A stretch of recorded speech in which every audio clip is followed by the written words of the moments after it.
un poco como y ahora vamos a continuar con esta clase. Creo que la última vez de la clase presencial nos hemos quedado en las clases de pecado. Y bueno, ahora vamos a ver que hay en este caso el pecado mortal y el pecado venial.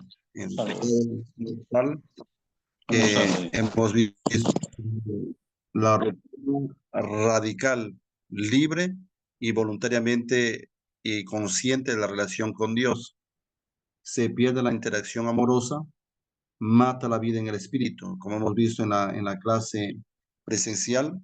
No es solamente es una ruptura o una falta a una norma, y ni tampoco querer justificar por medio de los ritos, ni tampoco sentirnos con un poco de culpabilidad, sino es centrarnos en la ruptura a esa relación, digamos, de amor que existe entre Dios y cada uno de nosotros. Entonces una especie de desconsideración al amor de Dios que Él tiene y que traza unas normas y pautas por amor, para que nosotros caminemos por la senda del bien.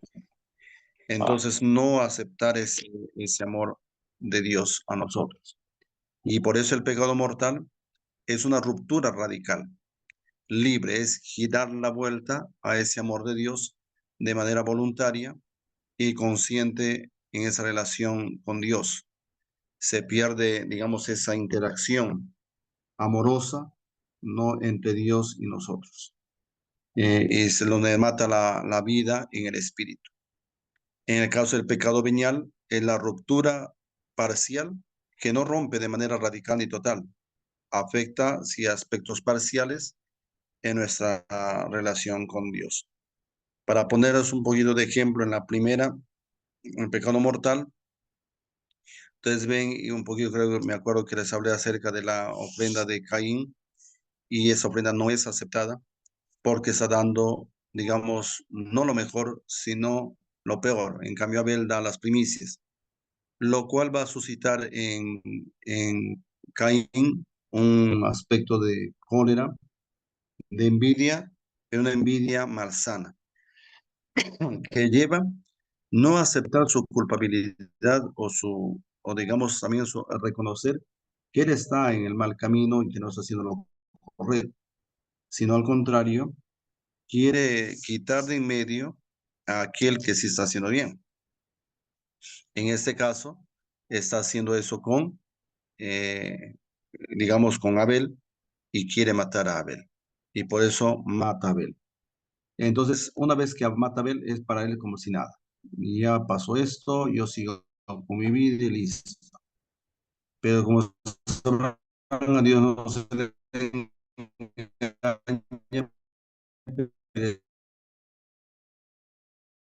es ahí donde él pregunta, ¿no?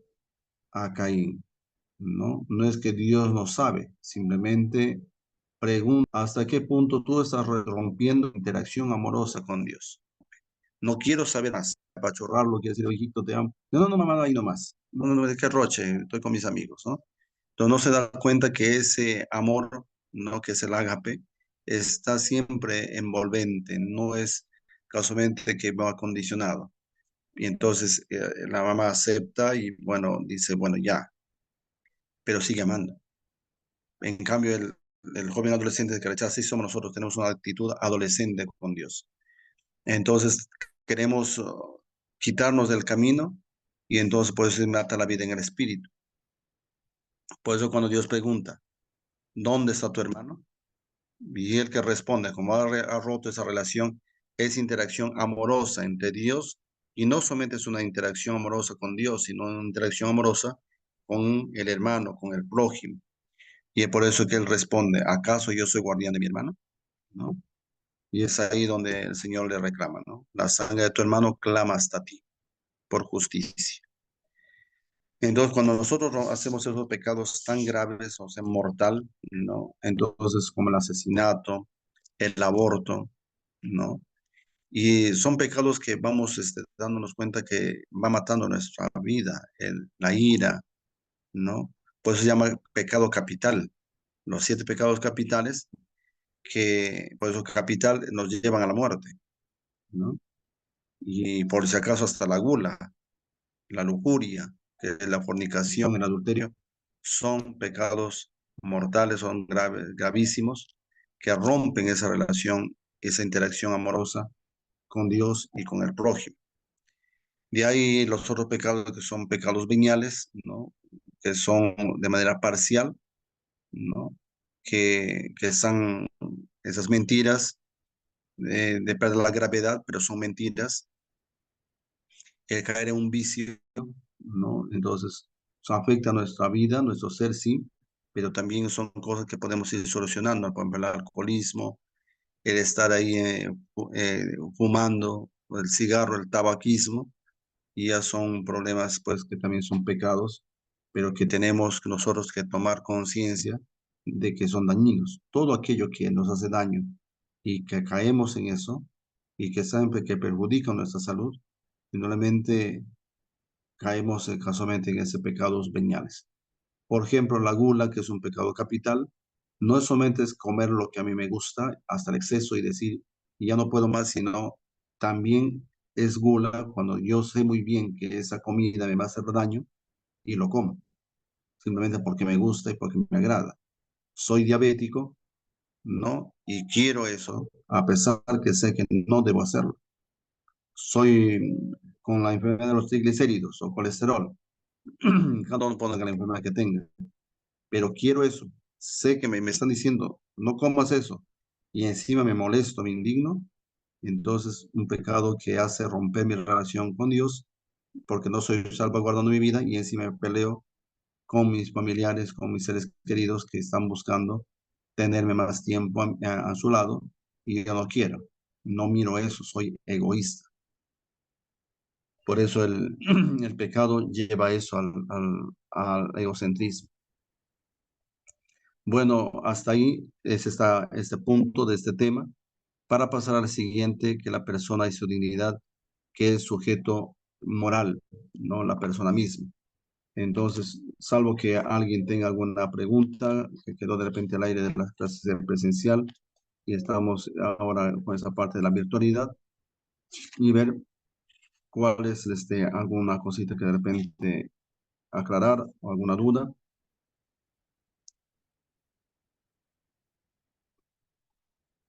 No hay ninguna.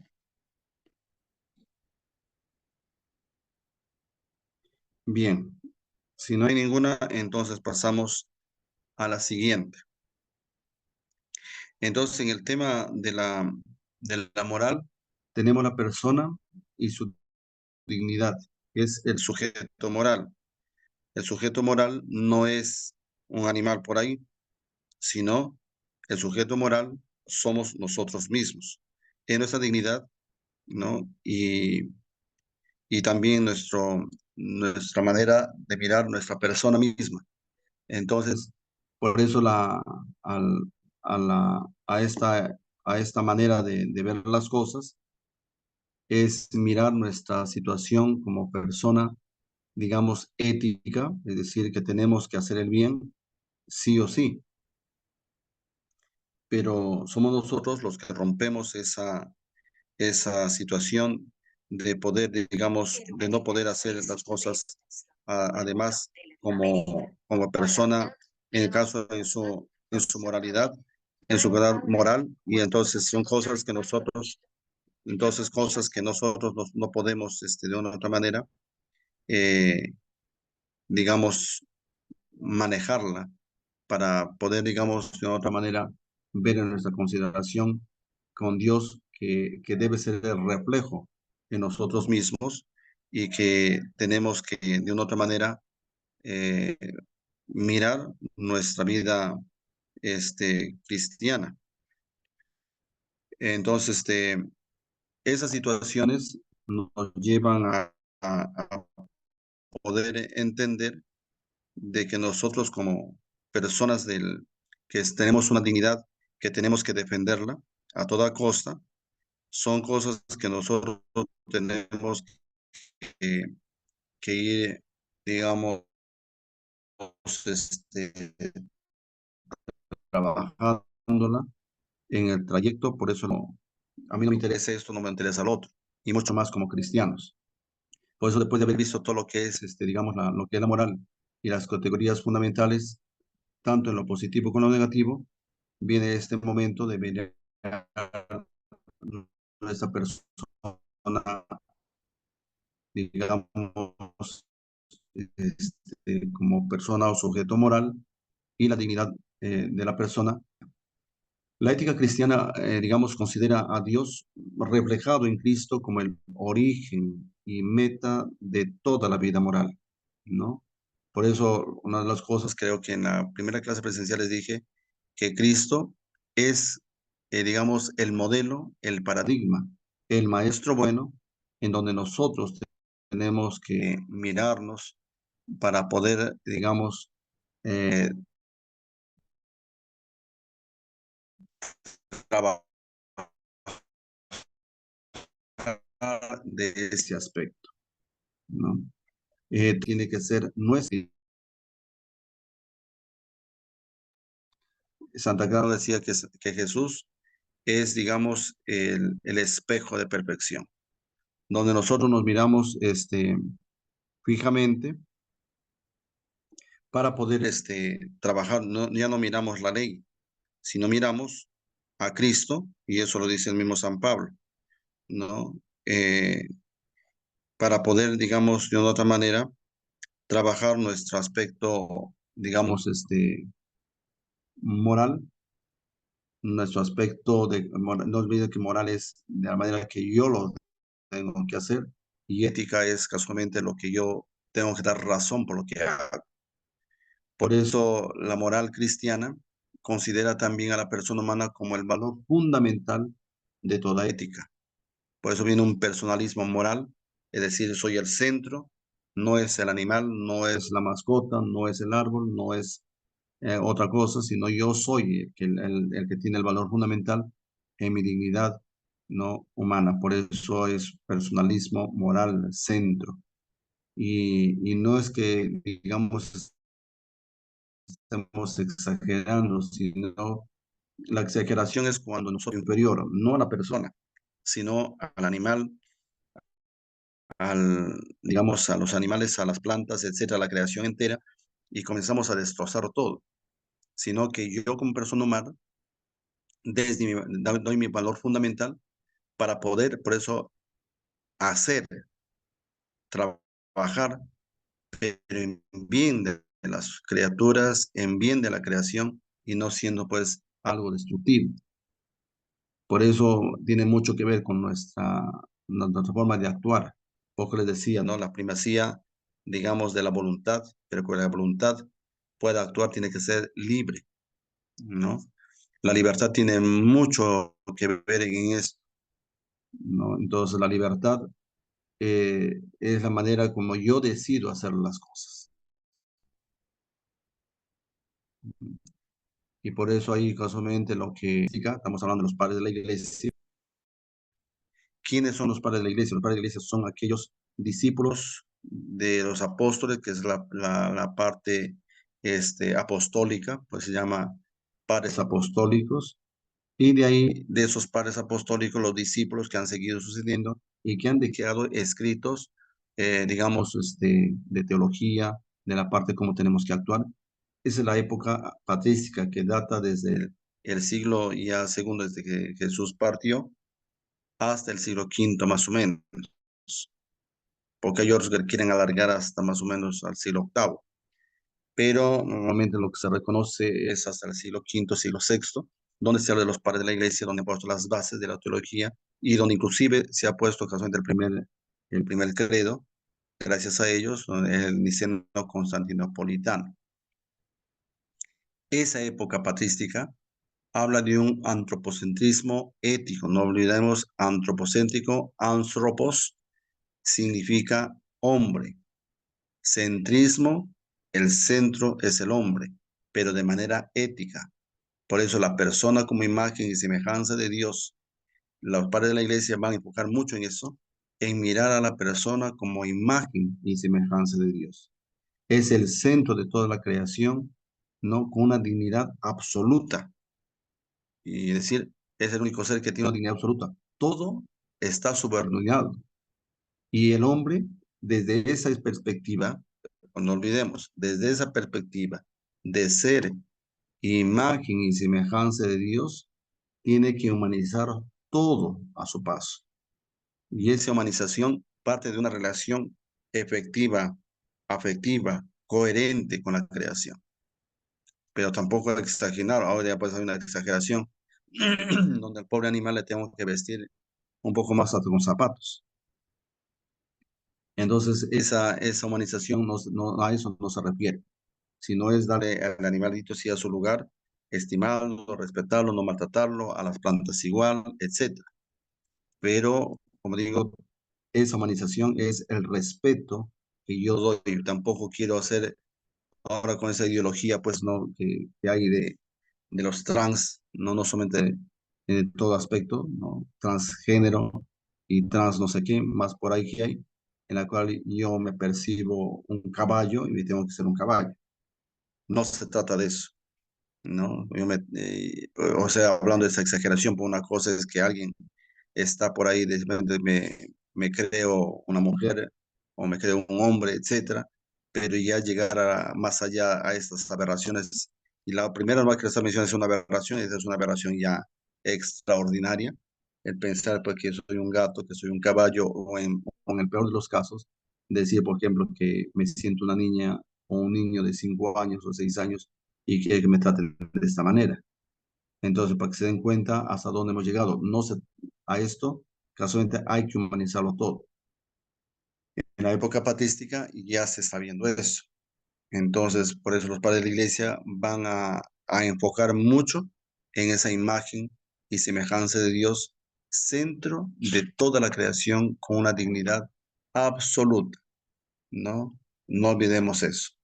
Ya en la época medieval, se va a indagar en la época medieval un poquito que la filosofía eh, se ha descuidado en algunos aspectos, ¿no? Pero no quiere decir que no se han quedado, algunos piensan que la filosofía, la teología en la Edad Media se estancó. No, los conventos, los monasterios seguían trabajando ese aspecto moral, e incluso los libros, los textos que se estudiaban se fueron arrinconados, ¿sabe? Para la gente, pero no para los religiosos siguieron trabajando. Y por eso es que van a surgir grandes filósofos en la vida religiosa, grandes teólogos. Ahí tenemos a grandes hombres, ¿no? Guillermo de Ockham, ¿no? Que es uno de los grandes. Al comienzo nomás, tenemos ahí a Tomás de Aquino, ¿no? Etcétera. Hay un montón de intelectuales que, que vamos a ir viendo cómo surgen de la vida religiosa misma y van a trabajar la parte ética. Y estos hombres son los que van a indagar ya de este aspecto del antropocentrismo ético de la persona humana, pero ya de una parte de la interioridad humana, ¿no? Y desde la interior humana me descubro, digamos de una manera u otra, el reflejo de la dignidad de Dios. Dios es siempre el referente, ¿no? Y esa dignidad la debo a Dios, no a las personas. Mi dignidad solamente a Dios, ¿no? Es el reflejo de la dignidad de Dios. Entonces, no es que se jala de un lado para otro, sino que Dios es el centro de mi vida. Entonces, son cosas que yo tengo que ir viéndolo, manejándolo de una manera diciendo, estoy siendo reflejo de Dios, o sea, en mi vida actual, desde este pensamiento este, medieval, yo digo, soy reflejo de Dios, ¿no? Mi dignidad está en referencia a Él. Dios es siempre mi referente. Entonces son cosas que si no es así, yo tengo que trabajarlo. En la teología actual, el Concilio Vaticano II tiene un giro personalista, ¿no? La Constitución pastoral, Gaudium et Spes, ¿no? Gozo y esperanza significa, ¿no? En el Concilio Vaticano II, Gaudium es gozos, et Spes y esperanza, gozos y esperanzas. declara que todo lo que es verdaderamente humano encuentra eco en la iglesia. Es decir, eh, los cristianos, la iglesia misma, es un, digamos, es una fuente de humanidad. Ojalá, ¿no?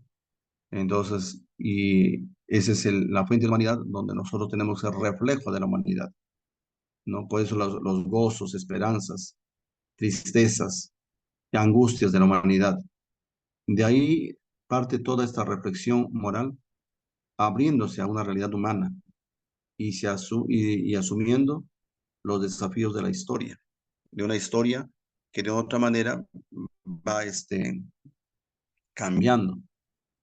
Eh, entonces, estos son cosas que yo tengo que, de una u otra manera, manejar, cambiar desde mi mirada, pero como les decía, el documento habla de un verdadero ser humano en la cual yo me soy reflejo en la iglesia, no en otro sitio más, sino la iglesia, que es la que me va, digamos, donde yo tengo que mostrar signos de humanidad. Y esos signos de humanidad, ya saben, no es pensar que los signos de humanidad yo lo voy a hacer, digamos, exenta de la iglesia, porque no olvidemos, porque esto va unida a, a la visión que ya tenía nuestra iglesia. Dios como referente, pero Dios como imagen y semejanza. Entonces, eh, eso, digamos, nos lleva a,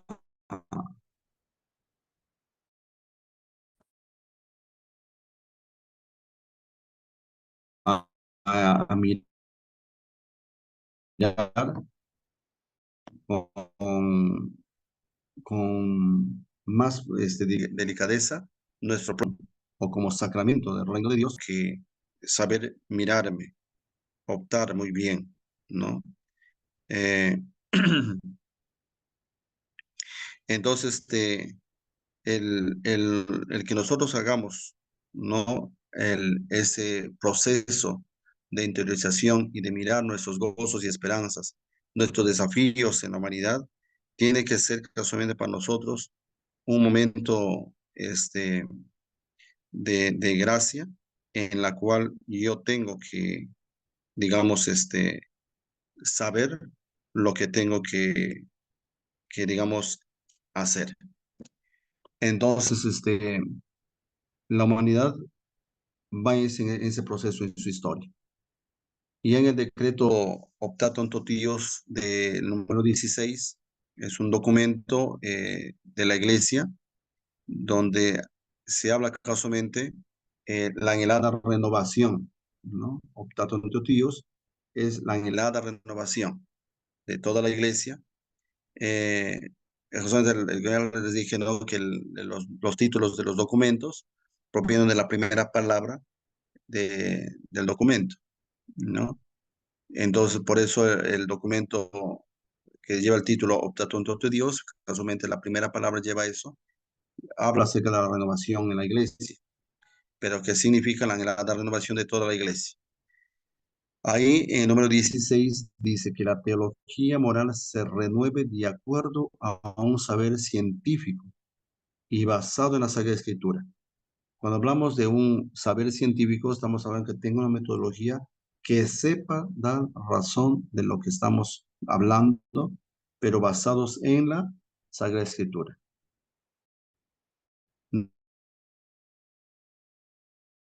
No es que se me ocurra hablar a mí sin fundamento, sino yo tengo que tener ese fundamento, método científico, ¿no? Y después se impulsa a producir frutos en la caridad para la vida del mundo, ¿no? Y yo estoy impulsado a dar y producir frutos en la caridad. No es que yo soy cristiano y no doy fruto, ¿no? Por eso justamente el Evangelio de ayer. Ayer el Señor hablaba de esta viña, perdón, de donde tiene que dar fruto.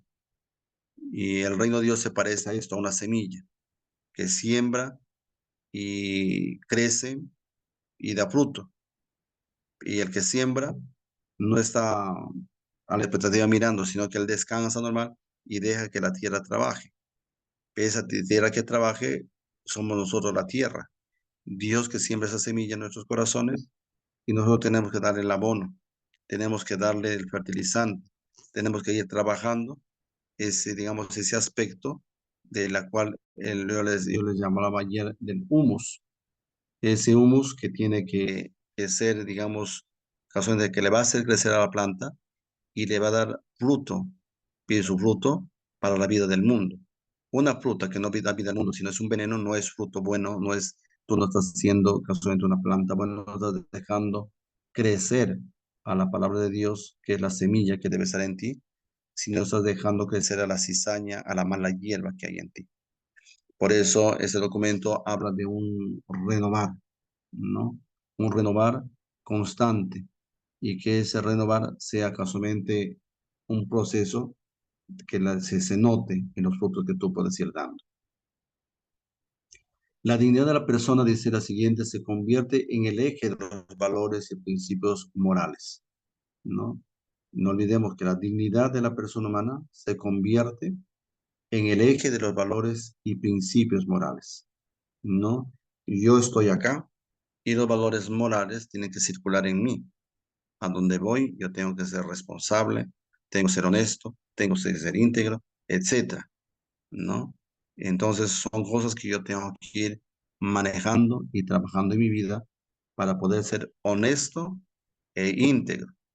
Y no olvidemos que la libertad implica a que yo haga mis deberes, haga las cosas que tengo que hacer, siempre apuntando el bien, pues la libertad es aquello que apunta al bien.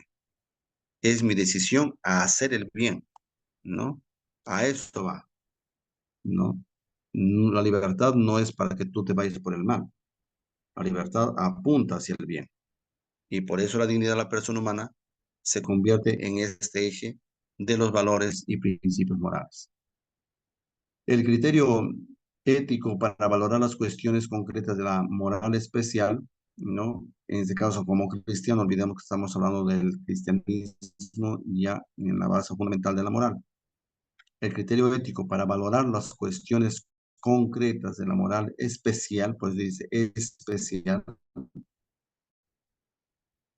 son el matrimonio, uno de ellos, la familia, la cultura, la economía, la política, la sociedad, mi folclore, todo lo que voy haciendo en mi trabajo cotidiano, digamos, en las costumbres de mi pueblo, de mi vida, de mi familia, ¿no? Yo no puedo, digamos, introducir, por ejemplo, en mi familia, el año pasado justamente había un caso de que, por ejemplo, yo celebro, por ejemplo, Año Nuevo como cristiano. Entonces, como cristiano, yo confío en quién, en Dios, y me encomiendo a la gracia de Dios, y por eso yo como cristiano voy a participar de la Eucaristía para pedirle al Señor que primero darle gracias por el fin de año que he vivido y que espero que el próximo me vaya bien o mejor de lo que he estado y que me ayude a salir incluso de los problemas que de repente he tenido o adquirido en el tiempo que está pasando. Pero en vez de eso, ¿qué hago? Recurro a otros aspectos de mis costumbres que no son cristianas, por ejemplo, el hacerme baño de florecimiento, de ir a buscar el equeco para tener más dinero, el gato llama plata que está ahí moviendo la mano, o de repente otras cositas, por ejemplo, pasarme por una gallina negra y no sé qué más. Ya ustedes saben las costumbres que hay en cada pueblo. Entonces yo digo, esto es cristiano. No es Dios que me dice a mí que confíe en Él, en su providencia, que eres el protector de todos nosotros. Y entonces, ¿en qué estoy cayendo? Entonces son cositas que a mí no me facilitan, sino al contrario, me están destruyendo en mi propia dignidad, en mi propia, digamos, forma de vivir y hacer las cosas. Luego, en el aspecto, por ejemplo, del matrimonio, yo no puedo vivir la poligamia. Tengo que ser monógamo, tengo que tener una mujer un marido, no puedo ya estar en ese plan, porque no soy de una cultura, pues más exacto, de una cultura, no que de repente permiten varias mujeres, pero yo como cristiano he dejado eso. Por eso voy humanizando y voy cristianizando mi cultura con mi dignidad de persona humana, porque la persona a quien digo yo amar y a quien digo ser fiel, también tiene dignidad, que esa persona me corresponde al amor que yo le doy y ella también me corresponde a mí. Entonces, es una situación recíproca, que cuando yo establezco otro contacto con otra persona, realmente estoy rompiendo esa relación que no debe estar bien. Entonces, son cosas que yo tengo que ir, digamos, de otra manera, trabajando en ese aspecto.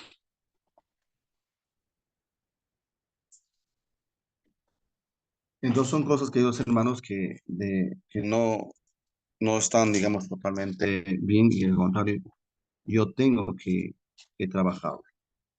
Entonces, el criterio ético para valorar las cuestiones concretas de la moral especial son esas. Ahora, la moral concreta está en lo social, sexual o bioético. Social es mi costumbre, a donde yo voy, cómo me relaciono con las personas, etc. En lo sexual ya un poco les he tocado el tema. Es el tema de cómo yo llevo mi vida sexual, ¿no? Porque yo tengo una pulsión, me tengo que ir a buscar igual que, por ejemplo, aquí puede haber en la clase y tenemos, ¿no? Hermanos que son padres de familia y que tendrán pues sus hijos varones, ¿no? Que están ahí, y llega la edad de 15 años y tú como padre le dices, no, hijo, ya es tiempo de que te hagas hombre. ¿Y qué es ser hombre para veces esa costumbre? ¿No? Entonces digo, no, tiene que ir al burdel, al chongo, como dicen algunos. Entonces a mi hijo le obligo a ir a tener una relación sexocoital en el burdel. Le estoy destrozando la vida y yo estoy destrozando también mi manera de actuar, no como cristiano. Entonces, una moral concreta, social, sexual, ¿cómo la estoy llevando? Terriblemente mal porque he desvirtuado del camino a donde yo debo apuntar.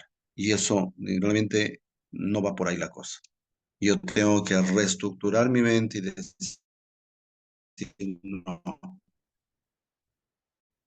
y darme cuenta de que la relación sexo, olvidemos que la sexualidad es un don de Dios también. Y ese don de Dios es algo sagrado, que está en mi cuerpo, en mi ser, desde mi cabeza hasta mis pies.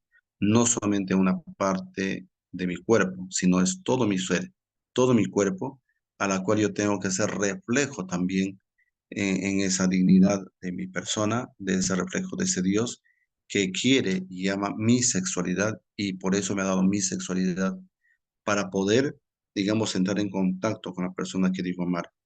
Pues hay un libro que se llama, ¿cómo se llama este libro? La sexualidad, digamos, orar el don de la sexualidad. Y hay otro libro que se llama Canción, creo que les dije ahí, Nacidos de Dios, Nacidos para Amar. Son libros que en algún momento lo pueden encontrar incluso en la conferencia episcopal, que ayuda a poder darnos cuenta de lo que tenemos en la vida. Y para el caso de los varones, hay un libro que se llama también Solo para Hombres. Este es un libro muy bonito, por acaso no hay imágenes de las que se imaginan, solamente para hombres es este caso dice un subtítulo que dice liberación masculina, porque hoy nos enseñaron a no manifestar nuestros afectos, etcétera, pero eso no debe ser así. Podemos manifestar nuestros afectos siempre y cuando salvaguardando estas cosas que estoy diciendo.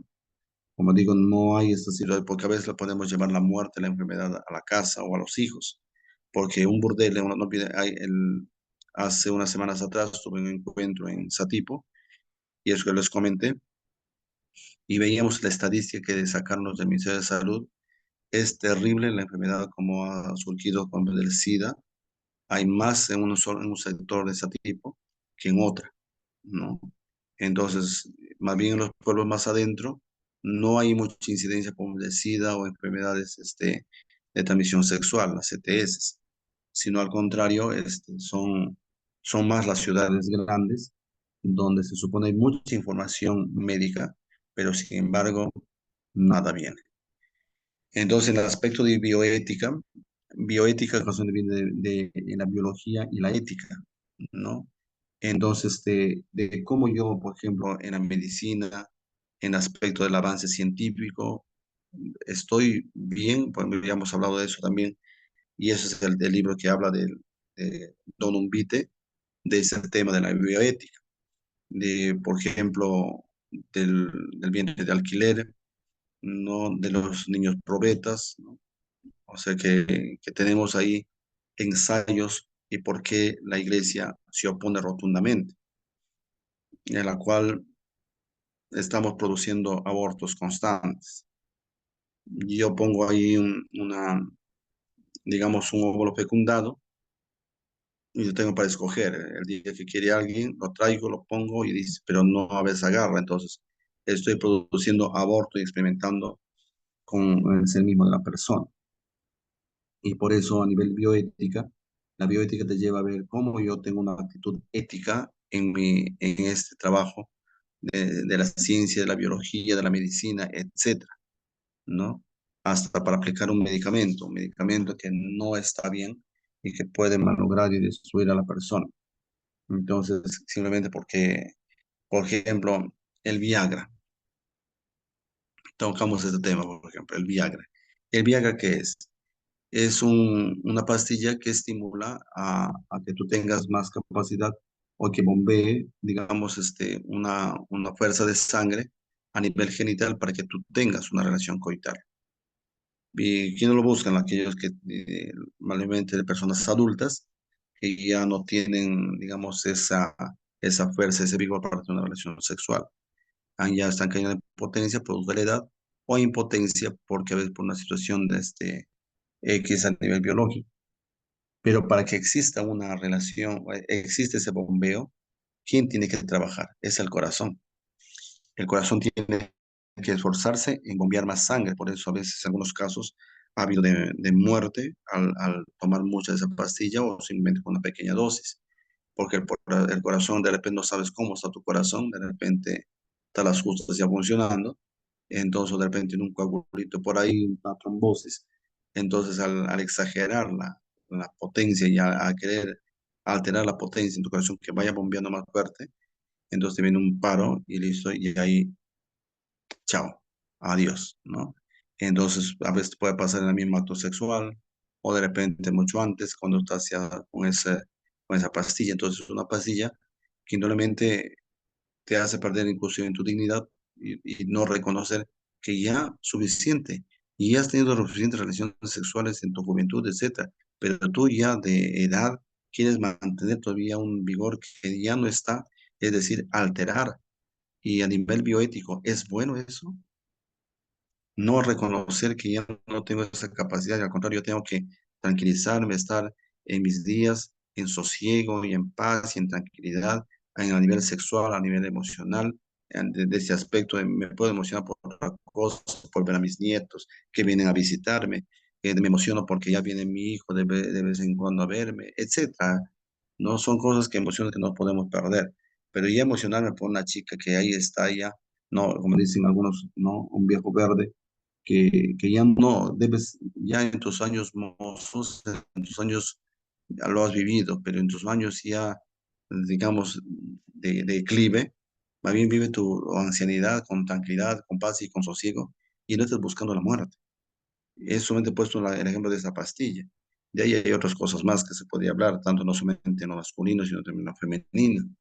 Entonces, por eso la bioética te lleva a considerar en la ética, yo estoy produciendo esta pastilla, yo como farmacéutico, como empresario no químico, estoy haciendo un bien a la comunidad, estoy haciendo un bien a la gente o simplemente estoy buscando, digamos, aumentar la promiscuidad sexual. Inclusive cuando yo tengo que estimar a los chicos a que busquen, digamos, preservativos, etcétera, inclusive preservativo femenino, preservativo masculino, y entonces, ¿qué estoy incentivando? A la promiscuidad sexual, en vez de educarles a cómo manejar su sexualidad, a humanizar la sexualidad en vez de bestializarlo, bioética.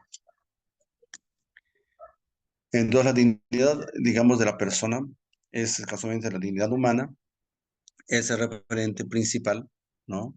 El referente principal para todos los sistemas éticos, religiosos y para aquellos que quieren construir una moral meramente civil basada en la autonomía de la razón humana.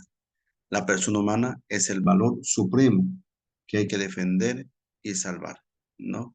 Por lo tanto, la persona humana no es, digamos, para sentirme el privilegiado, sino es para que en estas cositas que nosotros estamos viendo, que las he mencionado, tenemos que defender y salvar. Y ya el mismo Benedicto XVI había manifestado que toda situación de progreso que se da, bienvenida sea. Pero si alguna de esos avances científicos o progresos que se dan eh, hoy en día no es para satisfacer el bien humano y la vida humana, no sirve por más que sea un avance científico. Y eso tiene razón. Entonces yo puedo tener, por ejemplo, una mina, pero esa mina no cumple los protocolos y estoy contaminando el río y matando a gente con tantos elementos y no va a servir para nada. Y no es que estamos en contra de la mina, ni contra el progreso, ni contra de eso, ni lo otro, sino que se tiene que establecer protocolos adecuados y cumplir las indicaciones que se dan para salvaguardar la vida, la dignidad y la salud de las personas. Entonces, por eso la dignidad humana es un referente principal para todos los sistemas éticos religiosos, ¿no? Y entonces, yo, ¿por qué tengo mi empleada en mi casa? Tengo mi trabajador, yo tengo que denigrarlo, aprovechándome que esta persona este, me tiene que obedecer porque está a la expensa del dinero. Y es lo que pasa, y una de las cosas que se nos ha pedido como iglesia es que tengamos en cuenta eso, que no porque alguien depende de mí, ¿no? Yo tengo que abusar de esa persona.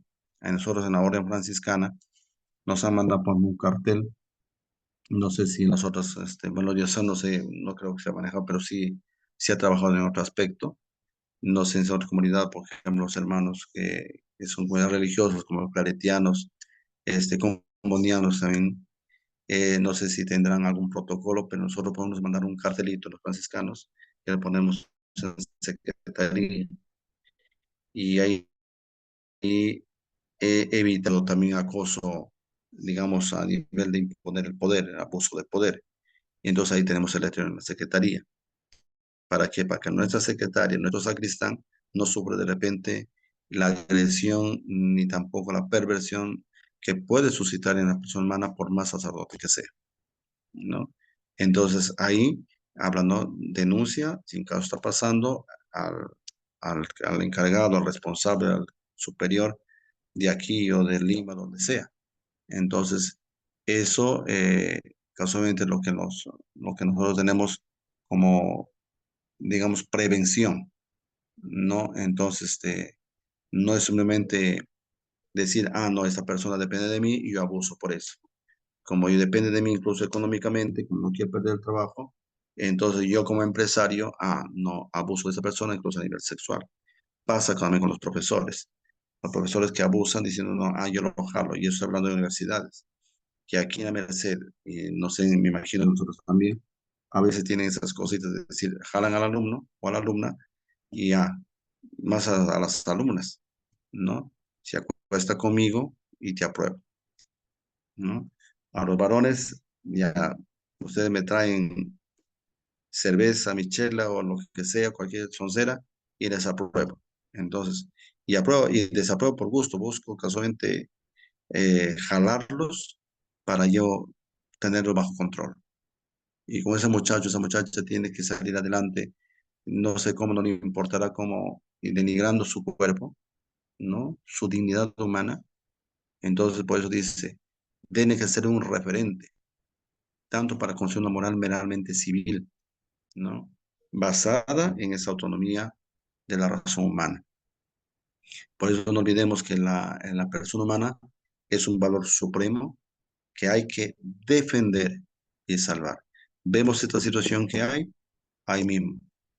Decir, esto no está bien, eso tenemos que salvaguardar nosotros, en este caso, como cristianos. Por eso la persona es algo original, y cualitativamente superior en el orden de los seres creados. Pues primero el ser humano, pero no por ser humano en lo original y en esto, tengo que yo sentirme pues el supremo hacedor de las cosas para disponer de destruir, matar un gato, un perro por ahí salvajemente, o agarrar un toro y meterlo a la corrida de toros y destrozarlo y satisfacer mi placer, emoción al ver sangre de ese toro que sufre, etcétera, ¿no? Por eso mi posición ante la corrida de toros es así radical.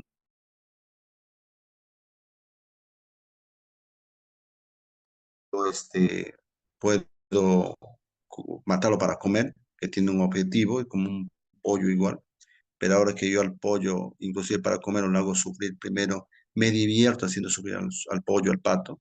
Creo que les conté la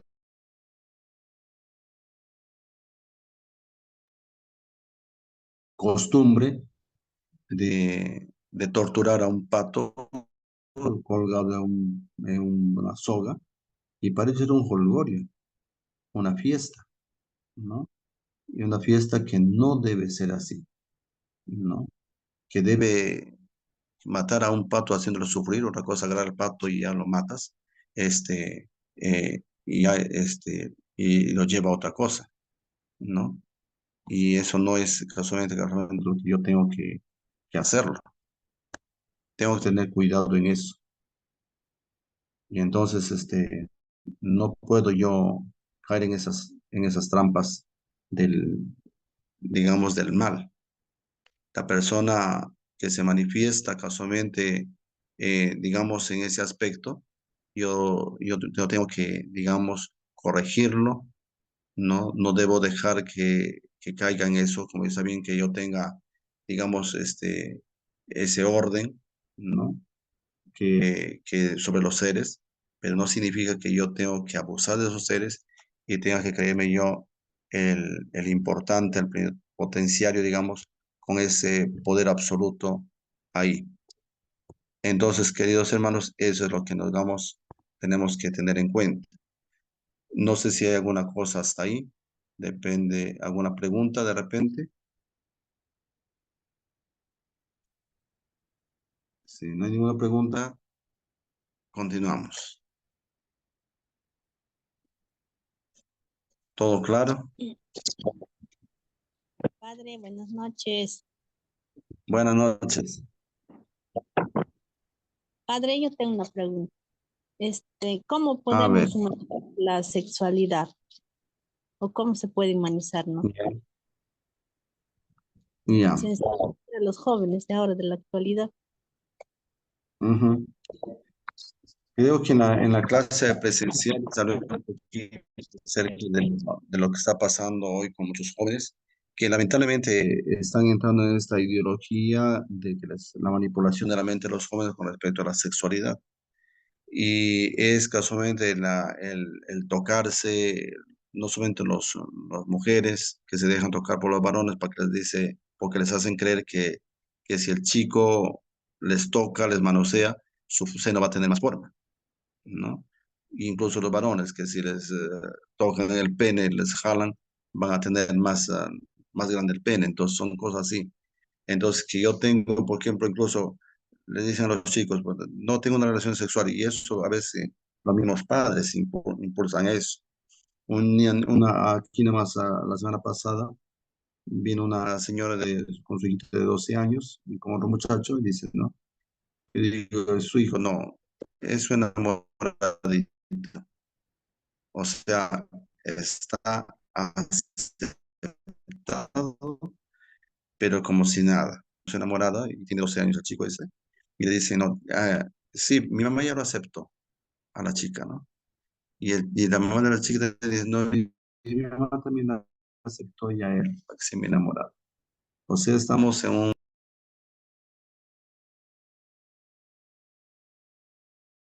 Entonces, le permiten entrar al cuarto y tú sabes que los dos solos en un cuarto. Y viene el besuqueo y todo eso, y entonces, como decía un artista, ¿no? el beso es como el edificio, lo que se hace arriba se siente abajo. Entonces, si no lo saben manejar eso, pues humanizar la sexualidad implica hablar con los jóvenes de hoy, hacer sentar y ver con objetividad y con razón de que no es porque yo tengo una excitación, ya tengo necesariamente una relación sexual. De que una excitación forma parte de mi ser. De que veo una chica y me atrae y de repente veo algo, esto, otro, lo otro, perfecto. Pero si yo voy a buscar en el internet la pornografía que me va a llevar a una situación de sexualidad, etcétera, y normalmente no me va a ayudar para nada. Son cosas que no me van a ayudar ni a hacer crecer. Por eso humanizar la sexualidad es hacer que que la mente no se separe de digamos, de lo genital. Que mi mente vaya a clarificar qué es lo que realmente hago y necesito. ¿Y yo me enamoro como joven adolescente? Sí, es normal. ¿Que enamora de esa chica? Sí, me enamoro de esa chica, me agrada, me gusta. Siento que algo que se mueve aquí en mi corazón al verlo. Ahora que la tenga, ahí viene el problema. Yo tengo que saber manejar. ¿Es necesario que tenga la enamorada? ¿Es prioritario eso? O de repente por estar con la enamorada comienzo a jalar mis cursos, no soy del colegio, en la universidad, y me jalo, me está haciendo un bien. Entonces, si yo no sé manejar esas cosas, prefiero dejar esto, porque mi objetivo es llegar a ser profesional, para que al final, cuando yo termine, pueda yo, si no, de repente hasta la puedo embarazar, y entonces ya se fregó, porque ya tengo que mantener un niño que viene en camino. Y salvo que algunos optan por también lo que les dije, ¿no? Lo antiético, también a buscar a ver cómo lo va a abortar. Y a ver, soy cristiano, es que le va a fregar a mi hija. Ya lo fregaron desde el momento que ya has consentido todo esto. Por eso la humanización lleva a mirar los pros y los contras, a no quitar de nuestra mente lo uno y lo otro. Por eso la libertad lleva a eso, ¿no? La libertad es buscar siempre el bien, no el mal, ¿no? No el mal. La libertad apunta a eso. No es buscar lo contrario, ¿no? No es ir por el otro lado.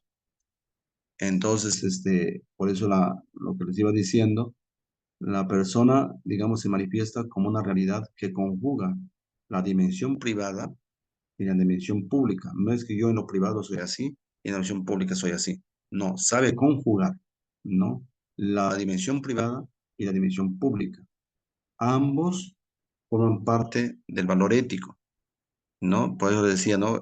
Acerca de la honestidad y la integridad, de la cual es una historia un poco común que también incluso les he contado, creo, que cuando, por ejemplo, alguien dice, no, voy eh, encuentro algo, ¿no? Por ejemplo, en una caja de un hotel, ¿no? Poniéndolo así más fuerte, y yo entrego el dinero. Digo, no, mira, encontré ese dinero, etcétera. Y viene el dueño y dice, uy, mira qué onda es el señor este, bueno.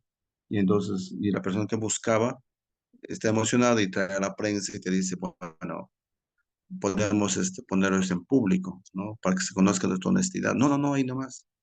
No, no, yo quiero integrar el dinero, ¿no? Y al final, con tanta insistencia, él no quiere salir en público, no quiere salir en la televisión. ¿Y por qué? Porque al final dice, no, mira, yo solo quiero entregar el dinero, no quiero salir en público, porque la verdad, porque el hombre es honesto, sí, porque la mujer con la que estoy no es mi esposa. Entonces, es la amante. Y de manera que si sale a público, la esposa se va a enterar de que estaba con un amante y su esposo no sabe que tiene un amante. ¿El hombre es íntegro? No lo es. ¿Honesto? Sí, pero íntegro, no. Por eso lo que le decía, ¿no? La dimensión privada tiene que estar unida a la dimensión pública. No es que yo en lo público hoy soy buena gente, en mi casa soy un desastre, agrego a mi esposa, insulto, humillo, como hacen algunos políticos, ¿no? O otros al revés. En la casa soy muy buena gente, en la calle, en la casa son otra forma. En la casa son buena gente, tranquilos, ¿no? No sé si ustedes han visto una película, me he olvidado ahí de una de Misión Imposible, creo es, no me acuerdo, pero ahí hay un hombre que es policía y que, y que se ha metido en la corrupción. Su esposo, una linda mujer, su hija tranquila, pero el que está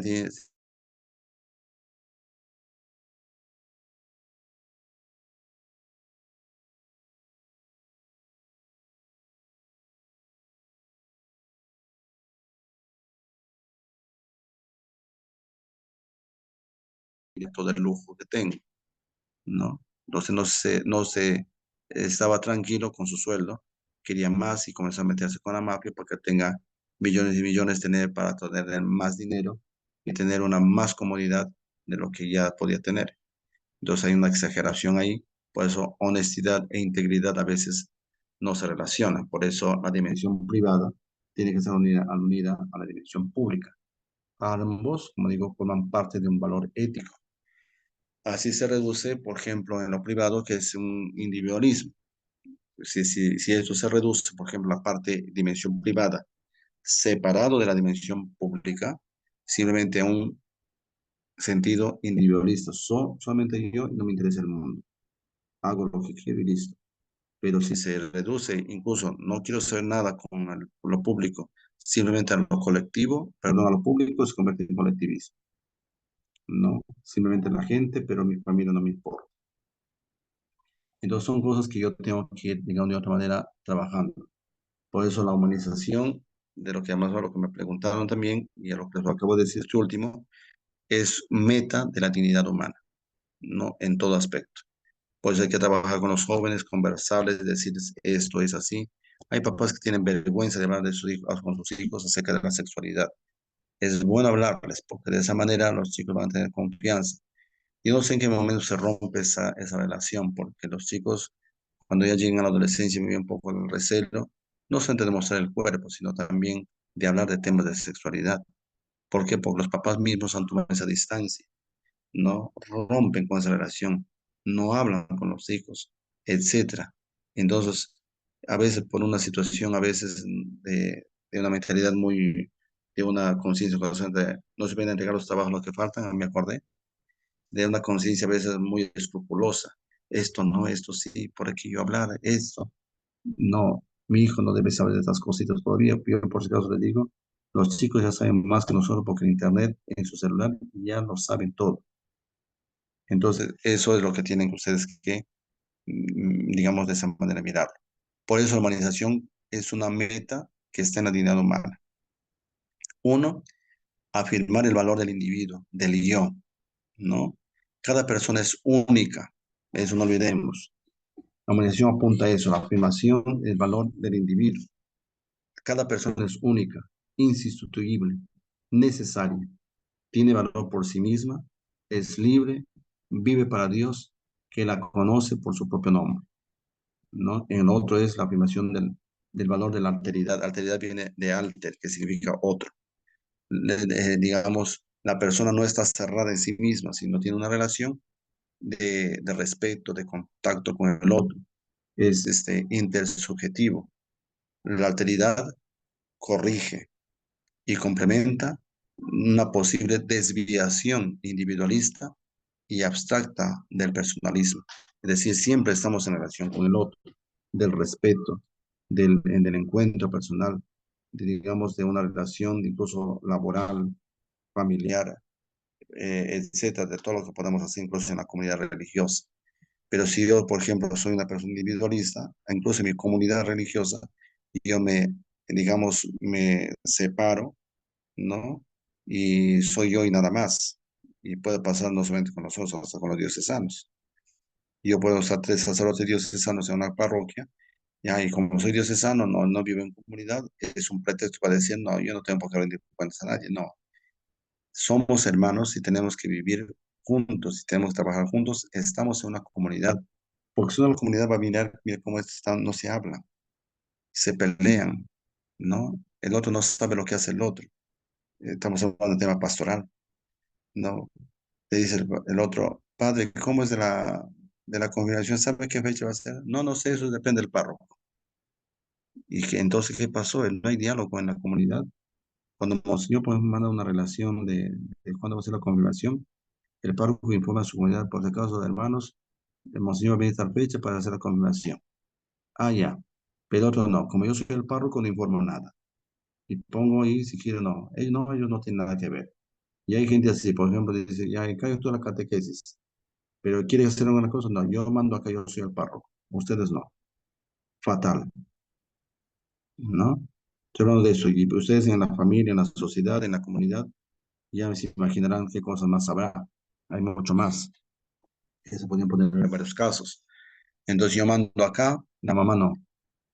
Y hago a la inversa, la mamá dice, no, yo mando acá, tu padre no decide acá. No, primero se conversa y que el hijo vea que en ambos hay una sola autoridad, no como la Trinidad, ¿no? Aquí hay una sola autoridad. Y entonces ahí también yo puedo trabajar bien. No sé si hay alguna pregunta más.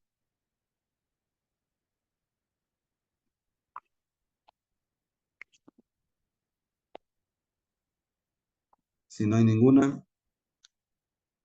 terminamos la clase porque ya hemos recorrido los 10 minutos que tenemos perdido hasta que se instale el Zoom.